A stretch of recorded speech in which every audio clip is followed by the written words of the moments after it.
Ronald Reagan. In 1992, he Ronald came Reagan. to Oxford. Pada tahun 1992, ia datang ke Universitas Oxford dan memberikan pidato di mana ia berkata, akhir Perang Dingin telah merampas tujuan bersama yang menginspirasi dari Barat.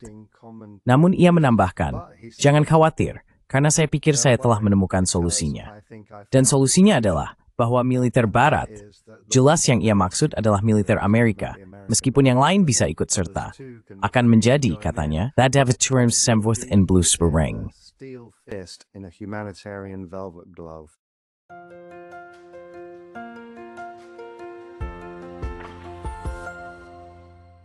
Hello everybody, this is Pascal from Neutrality Studies. Halo semuanya, saya Pascal Lotas dari Neutrality Studies. Dan hari ini saya berbicara dengan Dr. Phil Hammond, Profesor Emeritus Studi Media dan Komunikasi di London South Bank University. Beliau adalah penulis berbagai buku, di antaranya War Games, Memory, Militarism, and the Subject of Play, dan Screens of Terror, Representations of War and Terrorism in Film and Television since Mainan 11. Phil, selamat datang. 9/11. Phil, welcome. Senang bisa hadir di sini. Terima kasih Inmanis Woodhan. Well, thank you very much for agreeing to this. Baik, terima kasih banyak karena telah bersedia melakukan ini. Karena Anda telah meneliti bagaimana perang direpresentasikan dan ditampilkan kepada kita selama ini. Dan dengan kita, maksud saya, terutama dalam film dan media barat. Bisakah Anda mungkin menjelaskan inti dari apa yang telah Anda temukan, atau bagaimana Anda menilai representasi ini sejauh ini? Judge this representation until now. Well, that's quite a big question. So, Nah, itu pertanyaan yang cukup besar. Jadi ya, kamu tahu, saya rasa banyak hal yang saya tulis berkaitan dengan wilayah yang sudah cukup sering dibahas. Cara media bekerja secara propagandistik selama masa perang. Tidak ada yang benar-benar baru atau mengejutkan tentang hal itu. Hal yang saya coba dekati dengan sedikit berbeda pada titik tertentu adalah memahami apa yang telah berubah di era pasca Perang Dingin dalam representasi perang, dan mengapa citra serta penyajian media menjadi lebih dari sebelumnya, hampir menjadi hal yang sangat dominan. Sampai pada tingkat di mana hal itu tampak menjadi pertimbangan mendasar, bahkan di tingkat pembuatan kebijakan atau keputusan operasional terkait tindakan militer. Pertanyaan yang ada di benak orang-orang yang membuat keputusan itu adalah, kamu tahu, bagaimana tampilannya nanti? Bagaimana hal itu akan dimainkan di media? Jadi saya cukup tertarik dengan hal itu.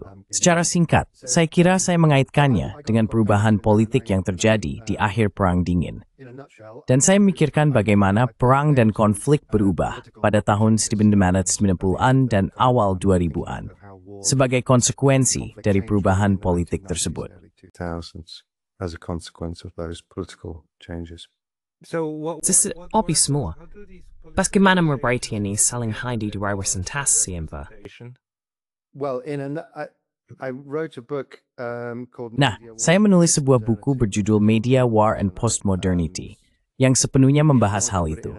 Dan jika ingin diringkas, bisa dikatakan bahwa itu tentang berakhirnya kiri dan kanan, berakhirnya politik kiri-kanan. Mungkin itu tidak terdengar terlalu mengesankan sebagai sebuah penjelasan.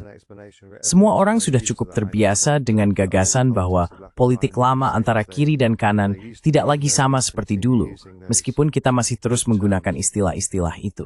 Namun sebenarnya, yang terjadi, menurut saya, sebagai konsekuensi dari berakhirnya Perang Dingin, adalah apa yang disebut oleh teoritikus hubungan internasional asal Prancis, Zaki Laidi, sebagai dunia tanpa makna. International relations theorist Zaki Laidi calls a world without meaning. We were left in a world without a kind of horizon. Kita dibiarkan berada di dunia tanpa semacam cakrawala makna, tanpa proyek atau prospek yang berorientasi ke masa depan tentang kemana arah masyarakat. Ini semacam mungkin bisa dianggap mirip dengan gagasan akhir sejarah Francis Fukuyama, atau lebih tepatnya, tesis akhir sejarah yang sering disalahartikan. Gagasannya serupa, bahwa sesuatu yang berskala epokal terjadi sekitar waktu runtuhnya tembok Berlin pada akhir 1980-an.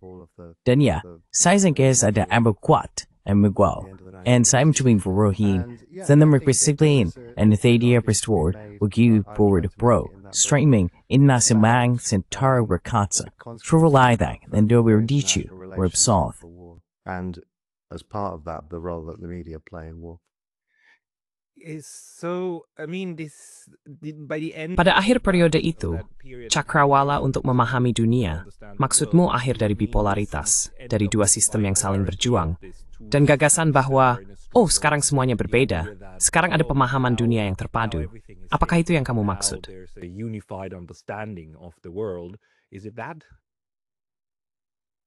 Yes, and indeed, if you look back at Ya, dan memang, jika kita melihat kembali ke saat itu terjadi, penilaiannya sebenarnya cukup optimistis. Bahkan, itu masih dikatakan dengan lembut. Karena ternyata, jika dilihat sekarang, penilaian itu sangat berlebihan. Saat itu, pembicaraan berfokus pada bagaimana kita akan mendapatkan dividen perdamaian, bahwa PBB akhirnya akan berfungsi dengan baik tanpa kebuntuan akibat veto antara AS dan Soviet. Tak lama kemudian, Presiden Bush yang pertama, Bush Sr., memproklamasikan Lithuania Nuelth. Sebut ichip found is any sidcare board pitef movement flore. Quite an optimistic moment, but it didn't last very long. I think that one thing that's quite striking if you... Saya rasa satu hal yang cukup mencolok jika kita melihat kembali pada masa ketika hal itu terjadi dan bagaimana peristiwa tersebut bicarakan adalah gagasan aneh yang mereka sebut sindrom kekurangan musuh. Ini terdengar aneh, kita mungkin berpikir bahwa tidak memiliki musuh adalah hal yang baik. Namun, kenyataannya bagi mereka tidak memiliki musuh yang jelas justru menjadi masalah.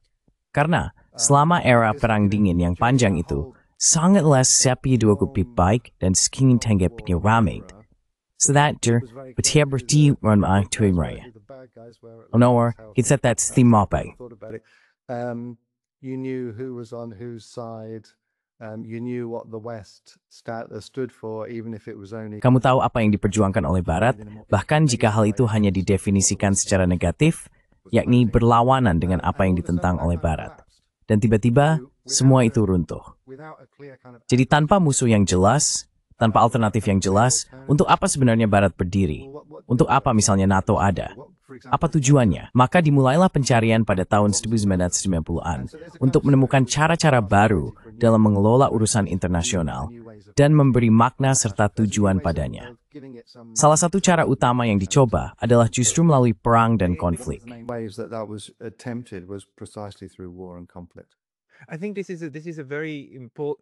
Saya pikir ini adalah pengamatan yang sangat penting. Dan saya rasa ini adalah sesuatu yang akan terasa relevan bagi kita semua di Barat, yang juga dibanjiri oleh keluaran budaya dari Hollywood dan sebagainya, sehingga membuatnya secara intuitif sangat mudah dipahami. Pada tahun 1990-an dan 2000-an, tiba-tiba muncul banyak film mata-mata yang pada dasarnya mengatakan, bukankah masa itu lebih baik ketika kita masih punya Soviet? Ada banyak sekali film seperti itu, bukan? Dan kita bisa melihat bagaimana James Bond beralih dari tokoh anti-Soviet menjadi anti-teroris. Bahkan pada satu titik memburu orang Korea Utara dengan sinar laser yang mereka gunakan untuk mencoba menghancurkan dunia dan hal-hal semacam itu. Tapi Soviet sudah tidak ada lagi, bukan? Perang dingin sudah berakhir. Menurut Anda, apakah melalui representasi di media dan budaya, ada semacam umpan balik, tekel sura mulai menggambarkan urusan dia? World affairs? Yeah, I mean, if you're thinking about kind of fictional... Oh iya, maksud saya, kalau kamu memikirkan tentang semacam representasi fiksi, ya, seperti yang kamu katakan, ada upaya untuk menemukan musuh-musuh baru yang tampak masuk akal. Saya pikir kandidat utamanya mungkin orang Arab dan kaum Islamis. Mereka adalah pilihan utama sebagai penjahat alternatif. Tapi poin yang ingin saya tekankan adalah bahwa hal ini lebih luas jangkauannya daripada sekadar apa yang dibuat oleh penulis naskah Hollywood.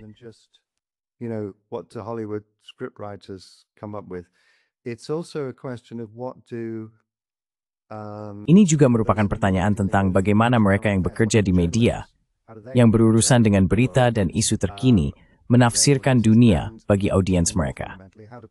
Dan bahkan lebih mendasar lagi, bagaimana para politisi dan pemimpin memahami dunia baru ini. Kita melihat upaya berulang sepanjang tahun 90-an untuk menyelesaikan masalah itu dan mencari musuh baru. Ada kecenderungan untuk kembali ke Perang Dunia Kedua. Our s'mores and imutar orings pang ter duai du. Isu, nantep membrinoid sistem Houston, inu the Volkswagen Boris ben Hitler jun baru. The 1991 Timber. War is the new Hitler. Not long after that, from 1990. Tak lama setelah itu, sejak tahun 92, kita diberitahu bahwa orang-orang Serbia di bekas Yugoslavia adalah Nazi baru, bukan? Seolah-olah ada perasaan bahwa realitas prosaik masa kini, konflik yang sebenarnya cukup kecil jika dibandingkan, tidaklah cukup. Dan kita harus menampilkannya sebagai semacam pertempuran epik antara kebaikan dan kejahatan. Dan mengapa ingin melakukan itu? Karena dengan begitu, kita bisa merasa bahwa kita memperjuangkan sesuatu yang penting. Kita bukan sekadar ikut campur dalam perang saudara lokal orang lain. Kita berdiri di pihak kebaikan dengan huruf besar, K melawan kejahatan dengan huruf besar K. Itulah, menurut saya, kecenderungan narsistik yang berpolitik dan cara media barat menampilkan perang.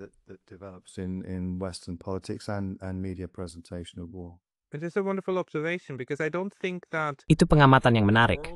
Karena saya rasa selama Perang Dingin, tidak ada pemimpin dunia yang mencoba mengaitkan atau menyamakan Soviet dengan Nazi. Tidak ada yang membuat argumen seperti itu. Soviet sudah cukup dianggap sebagai musuh dalam kategori mereka sendiri. Mereka tidak perlu digambarkan ulang sebagai Nazi. Namun setelah Perang Dingin, semua pihak mulai digambarkan ulang sebagai Nazi, termasuk Hamas sebagai Nazi, termasuk Rusia sebagai Nazi. Maksud saya, sekarang memang begitu. Analogi Perang Dunia Kedua ini terus muncul berulang kali, terutama argumen Munich 38. Kita tidak bisa menenangkan kejahatan. Kita tidak bisa menenangkan Nazi, maka kita harus berperang. Jadi, apakah Anda akan mengatakan bahwa ini adalah sesuatu yang jelas-jelas muncul setelah Perang Dingin?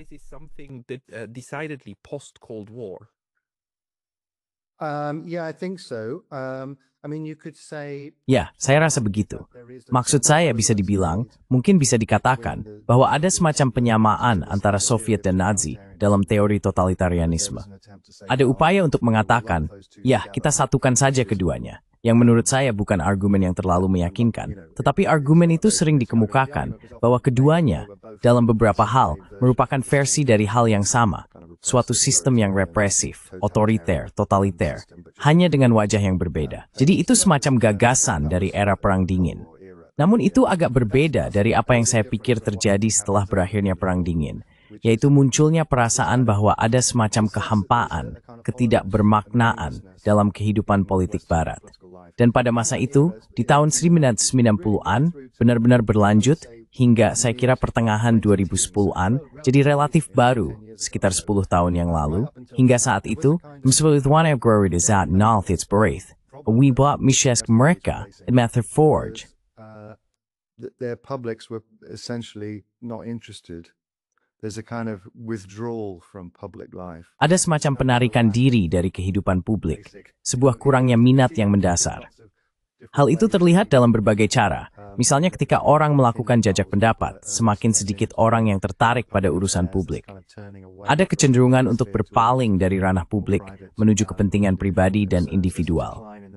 Keanggotaan partai politik menurun, dan bukan hanya partai politik, tetapi juga berbagai organisasi komunitas, gereja, serta segala sesuatu yang mewakili kebersamaan dalam makna dan tujuan bersama tampak kurang menarik. Mungkin hal itu menunjukkan masalah yang dihadapi oleh para elit dan pemimpin yang berusaha memberikan makna dan arah bagi masyarakat mereka.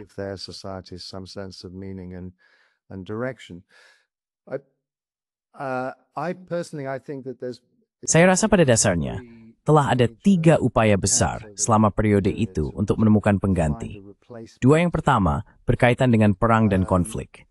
Yang pertama adalah apa yang bisa disebut sebagai humanitarianisme dan hak asasi manusia, semacam perang kemanusiaan. Jadi kita, pihak Barat, berdiri di pihak kebaikan, dalam arti bahwa kita menjunjung tinggi hak asasi manusia. Kita bertindak atas nama kemanusiaan. Hal itu bisa dilihat dalam berbagai cara. Saya pikir hal ini benar-benar dimulai pada akhir Perang Teluk 1991 dengan krisis Kurdi pada April 1991. Saya tidak tahu apakah Anda masih ingat itu, tetapi peristiwa tersebut cukup penting. Dan pada saat itu banyak orang memujinya sebagai perkembangan yang luar biasa, dengan mengatakan bahwa hal itu menunjukkan munculnya apa yang mereka sebut sebagai masyarakat sipil global. showed the emergence of what they called global civil society, and the media were thought to, by some commentators, to play an important. Dan media dianggap oleh beberapa komentator memainkan peran penting dalam hal itu, mendorong agar perhatian dan kepedulian yang lebih besar diberikan terhadap penderitaan orang-orang rentan, dalam hal ini warga Kurdi Irak. Tak lama kemudian muncul argumen serupa di Somalia pada tahun 1992, di mana terjadi intervensi kemanusiaan bersenjata besar-besaran. Dan tak lama setelah itu, di Bosnia, kemanusiaan bersenjata kembali terjadi. Jadi, muncul semacam pengulangan pola tersebut, yang berpuncak pada akhir dekade tahun 1999 dengan Perang Kosovo, yang pada saat itu disebut sebagai perang yang dilakukan demi hak asasi manusia.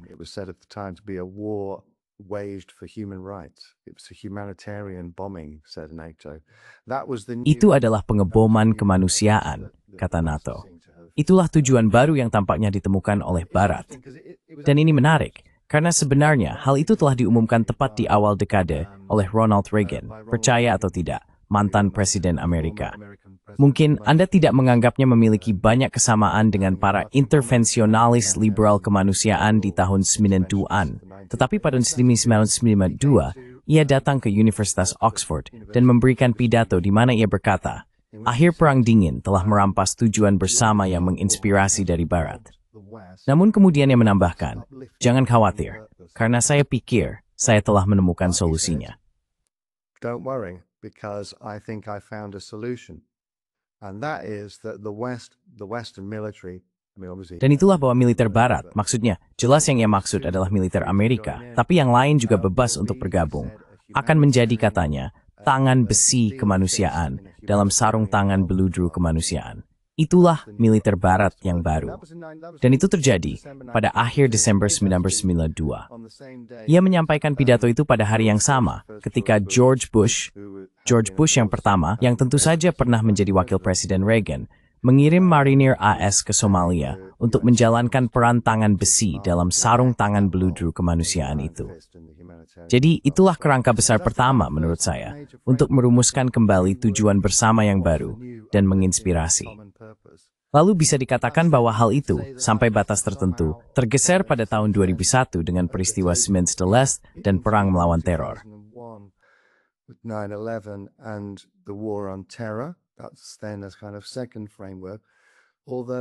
Itu kemudian menjadi semacam kerangka kedua.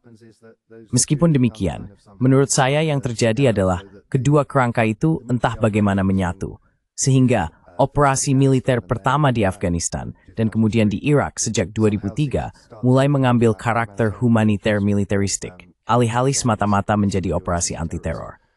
Jadi itulah dua kerangka utama terkait perang dan konflik pada masa itu. Hal ketiga yang ingin saya tambahkan, meskipun saya tahu ini agak di luar topik, adalah bahwa ada upaya serupa untuk menemukan kerangka baru di bidang perubahan iklim. Lingkungan dan perubahan iklim juga ditawarkan sebagai kerangka politik baru untuk memfasilitasi kerjasama internasional dan memberikan semacam makna serta arah bagi Barat.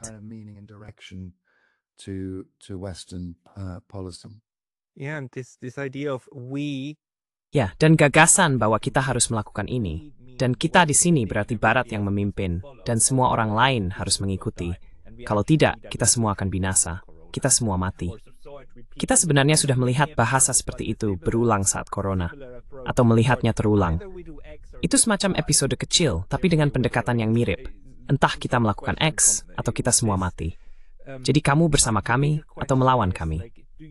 Banyak pertanyaan muncul dari situ. Yang lebih besar adalah, apakah kamu pikir ini kembali ke unsur Manikean, kurang ada istilah yang lebih baik dalam budaya Barat? Cara memahami dunia dalam kerangka teman dan musuh, baik dan jahat, Tuhan dan iblis, yang sudah ada selama ribuan tahun, bukan? Itu yang besar. Yang lebih kecil, mungkin lebih baik mulai dari situ. Apakah kamu pikir ini merupakan proses yang disadari? Kamu bilang Ronald Reagan yang mengusulkannya. Ada bahkan di orang-orang yang seminda. Amas memberakhat tanda tompeng. Lihat. Skis kukup jait stuchiplas. Meroswagin prediksia. Menurut yang mana? What do you think was it? Yeah, that's a good question. Ya, itu pertanyaan yang bagus. Menurut saya, sampai batas tertentu, ada semacam pilihan yang disadari, dan kita bisa melihat adanya upaya pencitraan yang cukup disengaja sejak awal. Maksud saya, contoh yang saya sebutkan tadi, ketika Reagan menyampaikan pidato pada hari yang sama, saat George Bush memberi pidato nasional di televisi untuk mengirim marinir ke Somalia.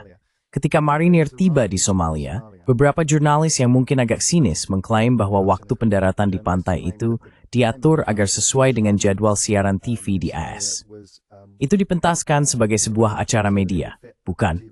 Para marinir turun dari kapal dan menyerbu pantai, seolah-olah mereka sedang melakukan operasi militer yang berbahaya. Engaged in some dangerous military operation. Normandy. Yeah, a bit like that. Normandia, ya, agak seperti itu. Dan apa yang mereka temui? Mereka bertemu dengan para jurnalis barat yang memegang kamera dan mikrofon, mencoba mewawancarai mereka. Dan kamu tahu semacam para prajurit agak kesal dengan hal itu karena kamera, lampu, semuanya mengganggu kacamata penglihatan malam mereka dan sebagainya. Mereka tidak mengharapkan hal itu. Tapi para jurnalis diundang untuk berada di sana oleh Pentagon. Jadi, semuanya diatur semacam pertunjukan media yang spektakuler. Dan dalam kasus EU, Hesiag mengecewakan karena terlalu jelas terlihat dibuat-buat.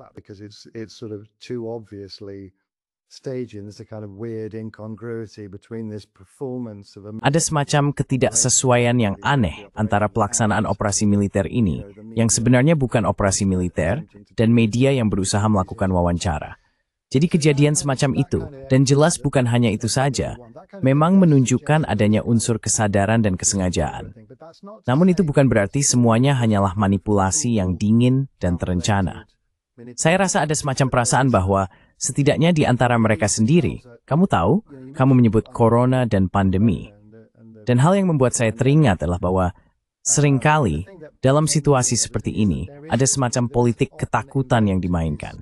Bahwa kita harus takut, bahwa ada risiko atau bahaya besar yang membuat kita harus bertindak.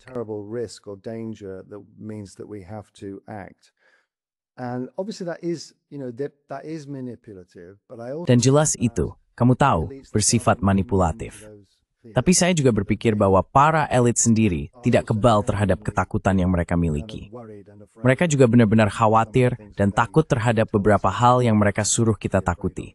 Dan saya pikir kamu benar ketika mengatakan ada semacam, kamu tahu, pembacaan situasi, bisa dibilang begitu. Seringkali ada sifat oportunistik atau reaktif dalam pembuatan kebijakan Barat, terutama terkait perang dan konflik. Hal-hal dipandang sebagai kesempatan untuk bertindak, dan kemudian hal itu berkembang dan momentumnya sendiri. Tapi saya juga ingin menambahkan bahwa, terutama pada tahap awal periode ini di tahun 1990-an, bukan seolah-olah para politisi melakukannya sendiri, mengatur semuanya di balik layar.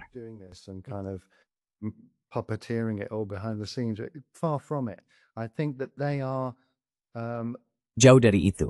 Saya pikir mereka adalah salah satu kelompok pelaku yang terlibat dalam hal ini, dan ada juga pelaku lainnya. Seseorang mungkin melihat misalnya peran LSM, atau bahkan peran jurnalis. Mereka terlibat dalam kegiatan serupa. Mereka juga berusaha, pertama memahami dunia, dan kedua menemukan peran bagi diri mereka sendiri di dalamnya.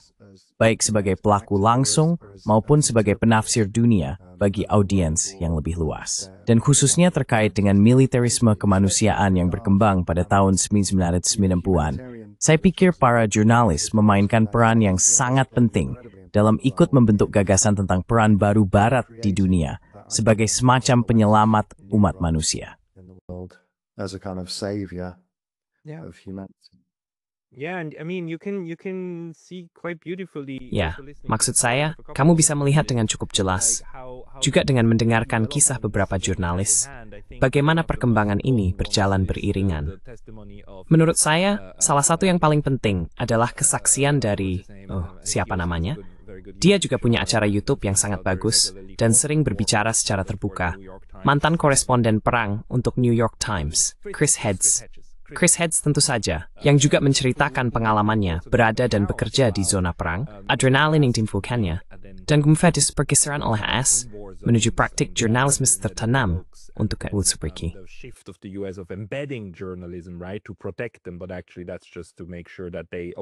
Tapi sebenarnya, itu hanya untuk memastikan mereka mengamati medan perang sebagaimana seharusnya mereka mengamatinya.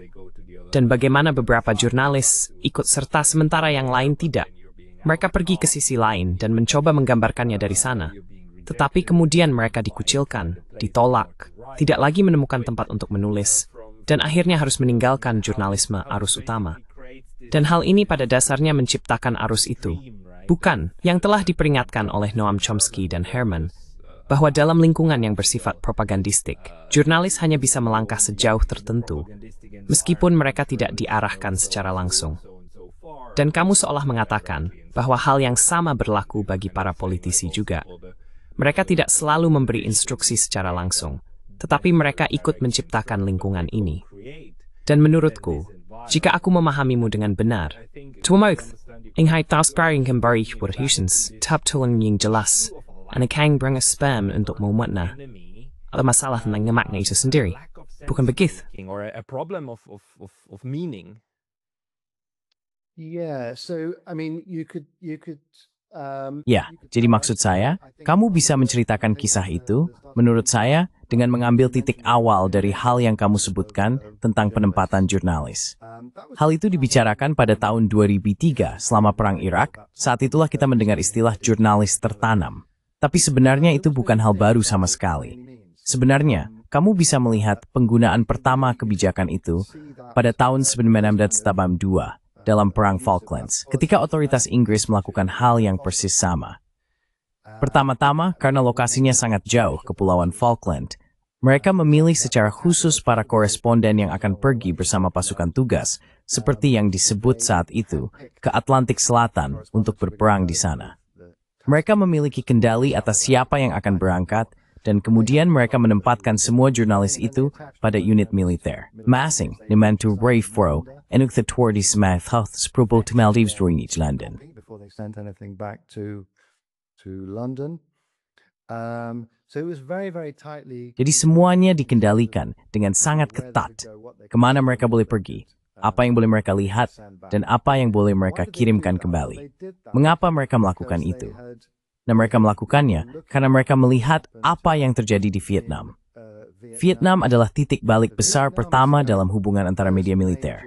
Dan kisah yang diceritakan tentang Vietnam, pelajaran, bisa dibilang, yang diambil dari Vietnam, adalah bahwa media tidak bisa dipercaya saat masa perang. Mereka akan menusukmu dari belakang jika diberi terlalu banyak kebebasan. Jadi, pada saat Perang Falklands, pihak Inggris berkata, kami tidak ingin hal itu terjadi. Kami tidak bisa membiarkan orang-orang ini bertindak sesuka hati. Kami harus mengurung mereka. Kami harus mengendalikan mereka. Tidak ada yang menyebut kata sensor.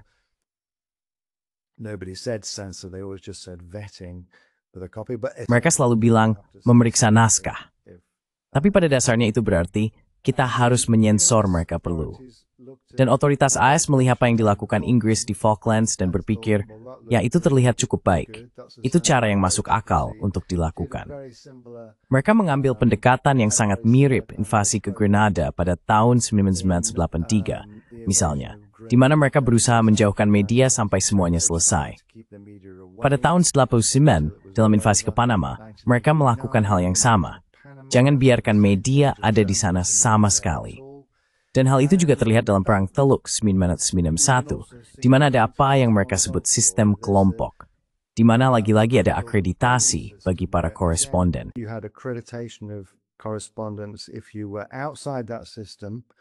Jika Anda berada di luar sistem itu, itulah yang mereka sebut sepihak.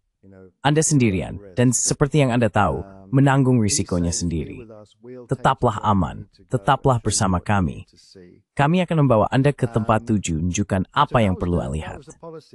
Jadi itulah kebijakan yang berlaku hingga tahun 1991. Namun saya pikir bahkan pada tahun 1991, Anda sudah bisa mulai melihat awal dari sesuatu yang baru, sebuah kesadaran bahwa alih-alih hanya membuat media kekurangan informasi, mungkin lebih masuk akal untuk memberi mereka informasi, memberi mereka banyak bahan. Jadi, mari kita berikan saja mereka materi. Mari kita adakan konferensi pers demi konferensi pers. Mari kita berikan mereka rekaman dari hidung rudal agar mereka bisa menyaksikan senjata pintar menghantam targetnya dengan ketepatan tinggi.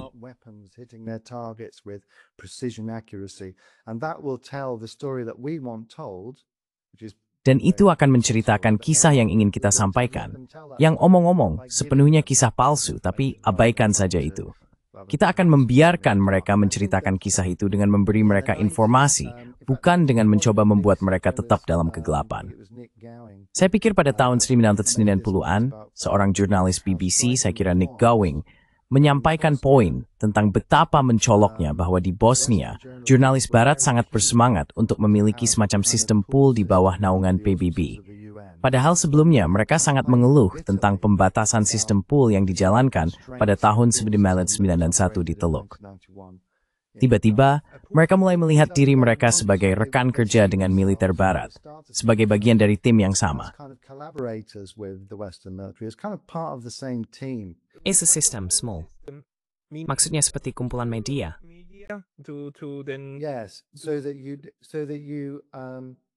Ya, jadi Anda memiliki semacam sistem pelaporan yang diatur, pelaporan bersama, sehingga Anda tidak saling bersaing. Idenya adalah Anda berbagi informasi yang sama, dan ada semacam jaminan bahwa Anda akan memiliki cukup materi untuk disalurkan ke media Anda masing-masing. Para jurnalis menginginkan bentuk kerjasama seperti itu dengan militer di Bosnia. Menjelang akhir dekade itu, konflik Kosovo, dan bahkan di Afghanistan pada tahun 2001, muncul perasaan bahwa media adalah bagian dari tim. Anda tahu kita telah menempuh perjalanan panjang sejak masa Falklands, ketika gagasannya adalah bahwa jurnalis tidak bisa dipercaya, hingga menjadi sebenarnya jurnalis ada di pihak kita dan mereka adalah aset yang berguna. Colin Powell, sumalinsin kami suatu thanks sejalan dengan EU, bahwa media ada sebagai aset yang dapat bertudu memerintah seperti battle-winning asset for us. Bukankah ini menarik? Dan juga tentang citra diri banyak media, terutama di Amerika Serikat. Sering terdengar bahwa media adalah cabang keempat pemerintahan yang berbicara kebenaran kepada kekuasaan. Tapi pada saat yang sama ada gedung putih, acara kumpul media yang mereka adakan setahun sekali, jamuan makan malam pers, dan seluruh praktik memberi perlakuan istimewa kepada jurnalis yang kemudian mendapat akses ke hal-hal tertentu yang akan mendorong karier mereka. Namun tetap dipahami bahwa ini adalah seni besar, dan juga tentang berdiri di sisi yang benar dari sejarah, bukan? Banyak jurnalis sebenarnya mengatakan, kita perlu melindungi jurnalisme, informasi yang baik, bukan?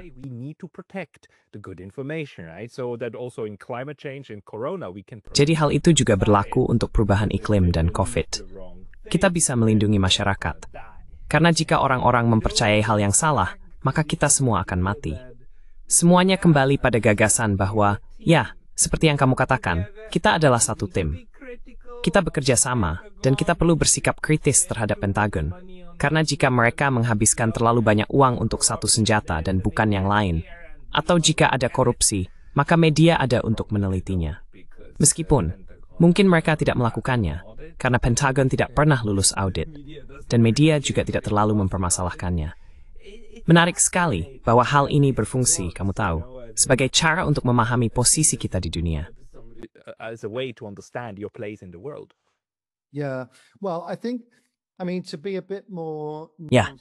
Menurut saya, untuk melihatnya dengan sedikit lebih bernuansa, bisa dikatakan bahwa semacam rasa yang sangat jelas tentang berada di tim yang sama, terlihat di Afghanistan pada tahun 2001, setidaknya pada awalnya. Sebelum dan sesudah itu, mungkin tidak begitu.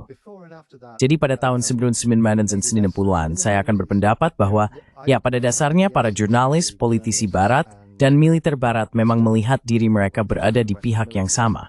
Tetapi dengan catatan bahwa para jurnalis juga memahami diri mereka sebagai pengkritik kebijakan Barat. Dan dalam arti tertentu, memang begitu. Pada masa itu, di tahun 1990-an, mereka sering sangat kritis terhadap pilihan-pilihan kebijakan tertentu.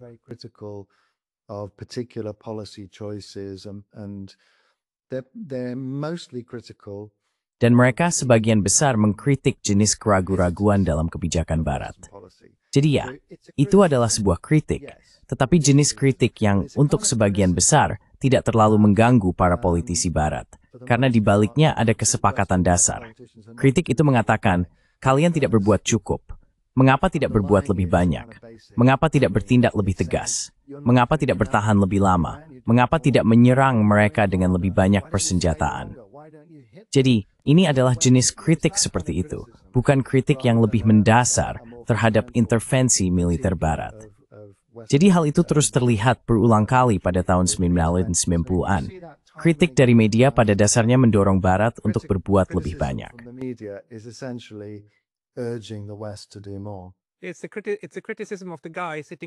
Itu adalah kritik terhadap orang yang duduk di atas kuda, memukul kudanya, sambil berkata, kenapa kamu tidak berlari lebih cepat? Bukan kritik terhadap orang yang berkata, tolong, pasukan berkuda, berhenti. Ini salah.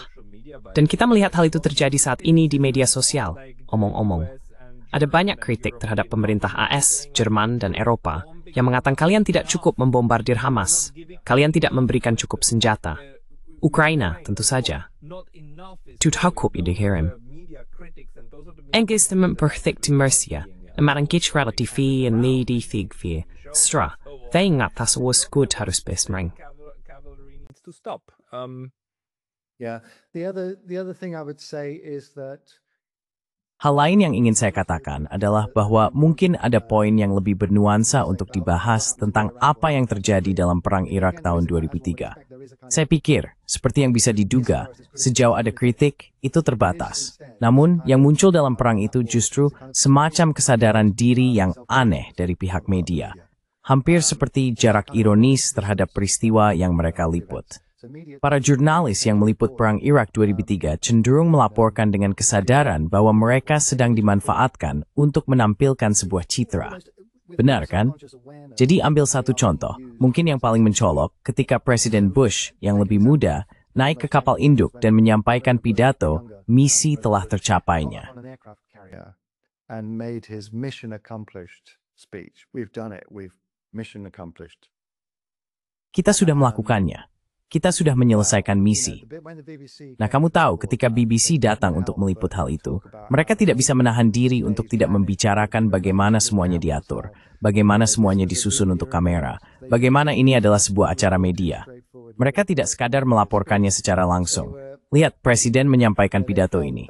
Mereka kamu tahu merasa sadar diri. Ya, tepat sekali. Sadar diri. I Terry Smalley, Stabber Fudu Subtimatic Grathik, Naimast race, and tapi semaham direct ethironis and durat hang itu. That you start to media in the media then. It's kind of fascinating. I mean, Ini agak menarik. Maksud saya, kita perlu membahas sifat-sifat psikologis dan sebagainya. Bagaimana orang-orang ini masih bisa memahaminya. Tapi mungkin kita bisa melihat dari sisi lain. Karena kali ini saya benar-benar bertanya-tanya. Kalau kita melihat bagaimana politik dunia bergerak, bukan hanya Barat, tapi jika kita anggap Barat sebagai salah satu pemain, maka pertanyaan besar saya saat ini adalah, apakah realisme, aliran realisme dalam hubungan internasional benar ketika mengatakan bahwa pada akhirnya semuanya tentang kekuasaan? Bahwa manusia secara umum berusaha memahalkan kekuasaan, dan sistem pun berusaha memaksimalkan kekuasaan. Jadi, pada akhirnya, yang kita miliki adalah perebutan kekuasaan yang tak terelakkan. Terutama seperti yang dikatakan John Mearsheimer tentang mengapa ini merupakan tragedi politik kekuatan besar. Tapi,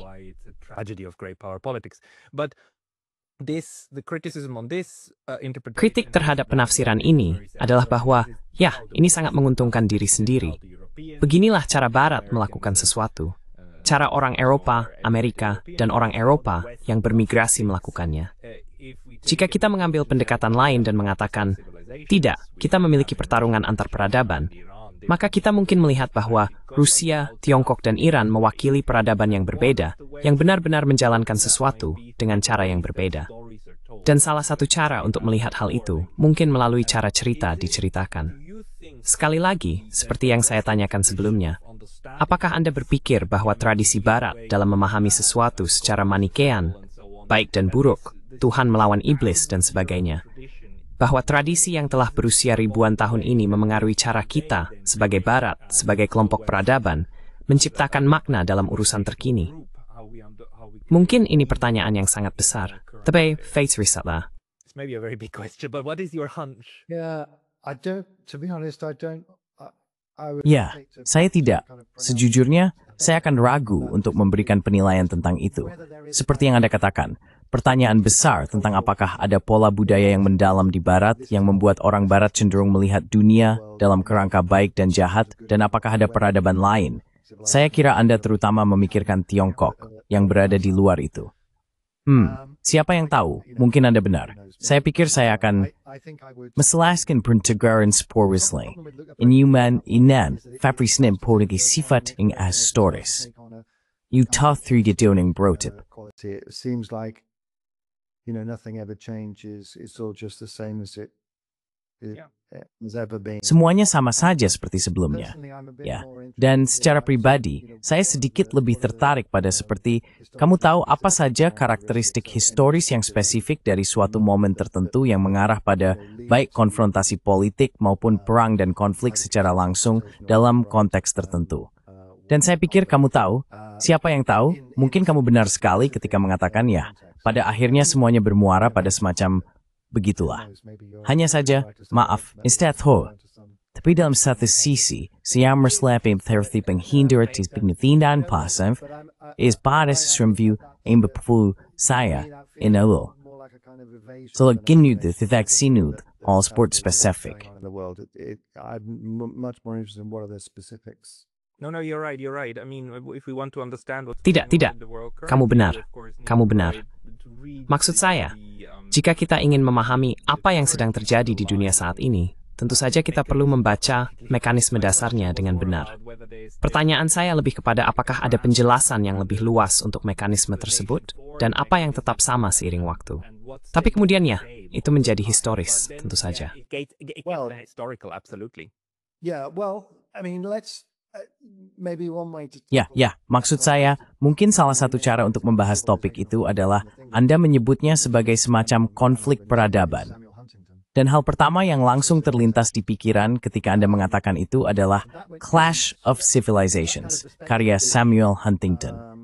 Perspektif semacam itu, yang muncul pada awal era pasca Perang Dingin di tahun 90-an, menurut saya cukup jelas, merupakan upaya untuk menemukan kerangka penjelasan atau intelektual baru untuk memahami dunia. Oke, jadi bukan lagi soal kiri dan kanan, bukan lagi barat dan timur, lalu apa? Dan dia, Anda tahu mengatakan, oke, ini adalah benturan peradaban. Saya pikir hal itu dengan cukup jelas segera dijadikan alat untuk memenuhi kebutuhan kebijakan barat. Western policy needs. So, just by wild. Jadi kamu tahu, hanya karena kebetulan yang luar biasa, ternyata garis pemisah utama peradaban itu melewati Yugoslavia dan menempatkan Kroasia serta Slovenia di satu sisi, menurut Samuel Huntington, dan Serbia serta Bosnia di sisi lain. Dan itu tampak masuk akal selama beberapa bulan. Lalu ternyata, sebenarnya tidak, Bosnia berada di sisi yang sama. Ya, kamu tahu maksudku.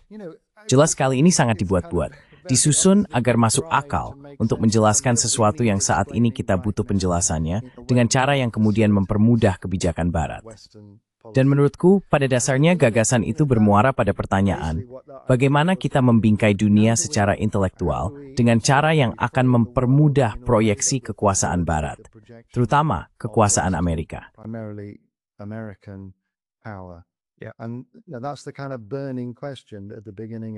Dan itulah pertanyaan besar di awal tahun 90-an.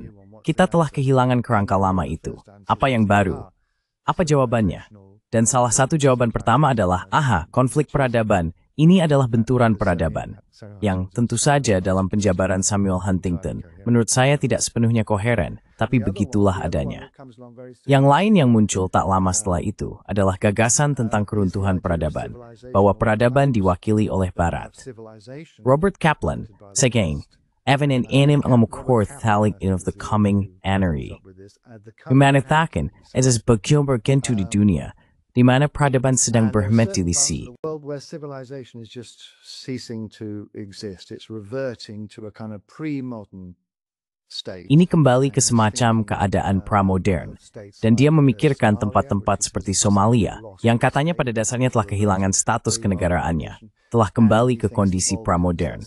Dan dia berpikir tentang Balkan, yang menurutnya juga akan mengalami anarki, semacam dunia pramodern yang liar dan tanpa hukum. Dan kita harus campur tangan.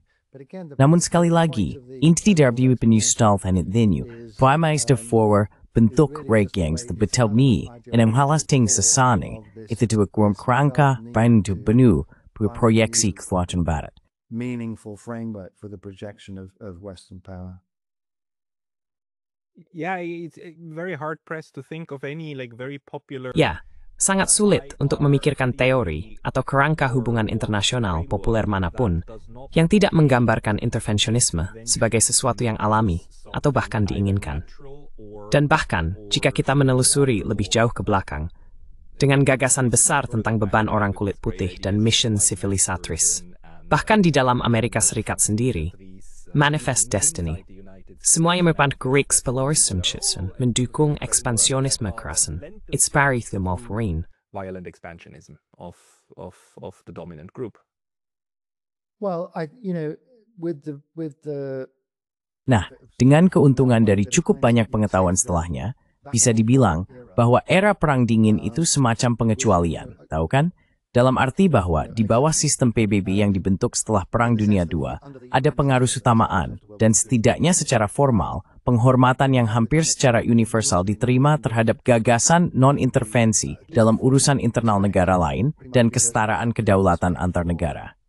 Jelas, ada sejuta cara di mana prinsip-prinsip itu lenggor sebelum Perang Dingin. Pada juga, prinsip-prinsip itu throughout the Cold War, but nevertheless, The principles were set up. principles were set up and they were intellectually made. Norma-norma tersebut dibentuk dan dipertahankan secara intelektual agar ketika kamu tahu seorang aktor politik melanggarnya, hal itu dipahami sebagai sesuatu yang buruk. Ini bukan cara yang benar untuk bertindak. Dan segera setelah berakhirnya Perang Dingin, mulai muncul pertanyaan eksplisit terhadap prinsip-prinsip tersebut. Kesetaraan kedaulatan, sungguh? Apakah itu benar-benar penting? Apakah kedaulatan memang sepenting itu? Kamu tahu, orang-orang mavlik kesin intelektual.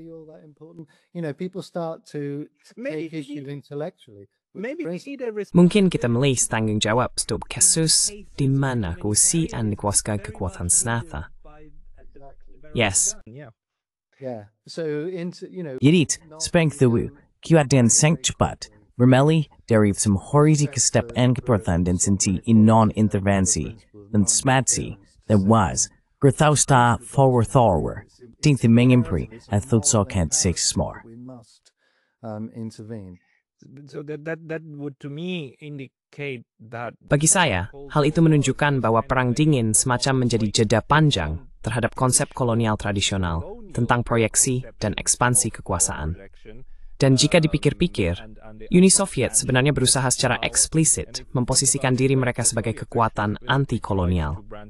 Wacana anti-kolonial tentu saja diberi label sebagai propaganda komunis yang harus dilawan, terutama di Afrika dan Asia. To be countered, especially in Africa and Asia. Yes, and that's another thing. As I was saying, Ya, dan kamu tahu, itu hal lain. Seperti yang saya katakan, saya menyebutnya sebagai singkatan, akhir dari kiri dan kanan, yang terdengar agak sepele dan tidak jelas. Tapi itu dimensi lain dari hal ini, runtuhnya Uni Soviet dan runtuhnya. Jelas saya tidak membela Uni Soviet sebagai sesuatu yang sempurna, jauh dari itu. Tapi yang runtuh adalah gagasan bahwa bisa ada alternatif, bukan? Bahwa kita bisa mengubah sistem. Dan bagian dari itu memang gagasan anti-imperialisme, bahwa kamu tahu apa yang sekarang kita sebagai Global South, yang dulu kita sebut dunia ketiga, pantas mendapatkan penghormatan yang sama, hak yang sama, status yang sama, seperti negara atau bangsa manapun. as any other state or any other nation. And the Soviet Union, obviously. Dan Uni Soviet, jelasnya, dengan cara yang agak menguntungkan diri sendiri dan tidak konsisten, setidaknya secara retoris mendukung hal itu. Lalu hampir segera setelah berakhirnya Perang Dingin, mulai muncul pertanyaan yang sangat eksplisit tentang hal tersebut. Jadi Somalia, Contoh yang sudah saya sebutkan beberapa kali, orang-orang pada saat itu berkata, oh, mungkin kita harus menjadikan Somalia sebagai protektorat PBB. Maksud saya, hal itu bahkan tak terpikirkan hanya beberapa tahun sebelumnya, bahwa seseorang akan mengusulkan hal seperti itu. Itu memang tidak terjadi di Somalia. Tetapi tak lama kemudian hal itu terjadi di Bosnia. Saya berpengetahuan pada Bosnia adalah, ya, lalu hal itu lagi di Kosovo.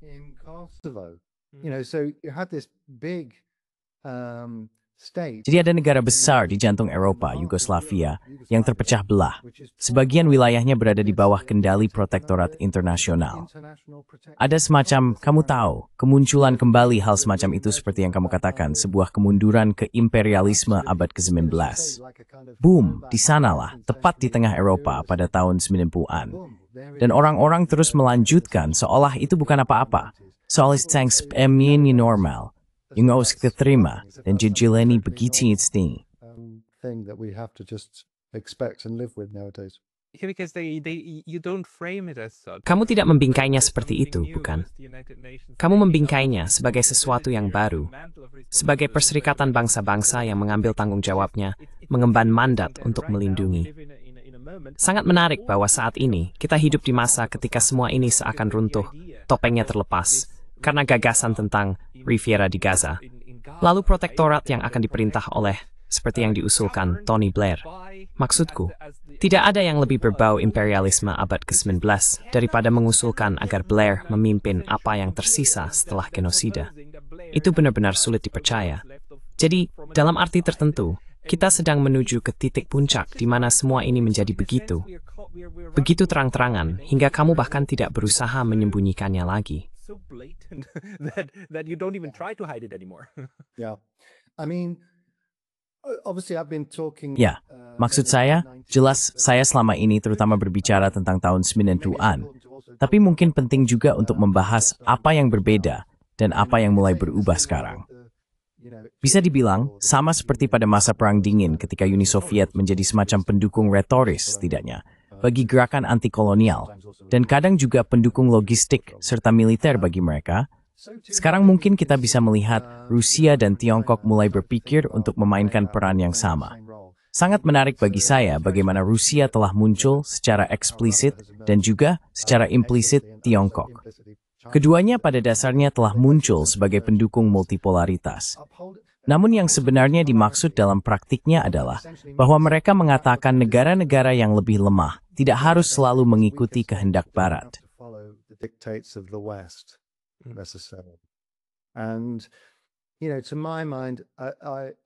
Dan kamu tahu, menurut saya, mungkin saya jelas naif, tapi menurut saya, itu sebenarnya merupakan perkembangan yang cukup positif. Saya pikir kemunculan multipolaritas adalah salah satu perkembangan paling positif yang pernah saya lihat dalam ingatan hidup saya. Bisa dibilang begitu. Karena justru, meskipun tidak diragukan lagi akan ada semacam kekecewaan, dalam praktiknya, hal itu tetap menghidupkan kembali atau mulai kembali ke kesetaraan dan kedaulatan ke sistem bipolar di era sekarang. Death Fara, Lies will have these meskipun yang kurin mat smitten borjera. Evertats in now, alasan itu tidak memistema Edith asali. I think is a reason for optimism today. I very much agree. Saya sangat setuju dengan A. Dan saya adalah cari imitatan yang indah untuk mengerti diskusi. Discussion, one that Seseorang yang memiliki pandangan penuh harapan. Phil, bagi orang-orang yang membaca lebih sangat tulismu, ada tempat di mana kamu secara rutin menerbitkan karya, atau tempat bisa mereka bisa menemukan bukumu? Ada. Aku akan mengirimkan tautannya, dan mungkin kamu bisa menambahkannya di deskripsi. Aku tidak akan bilang secara rutin, lebih seperti sesekali belakangan ini. Tapi ya, banyak tulisan yang pernah kubuat tersedia secara online. Okay, please send me the link. Baik, tolong kiriman tautannya. Saya akan menaruhnya di deskripsi video ini di bawah. Teman-teman, jika kalian ingin membaca lebih lanjut, silakan tidak usah sebut. Phil Hammond, terima kasih banyak atas notes hari ini. Much for your time today. Terima kasih.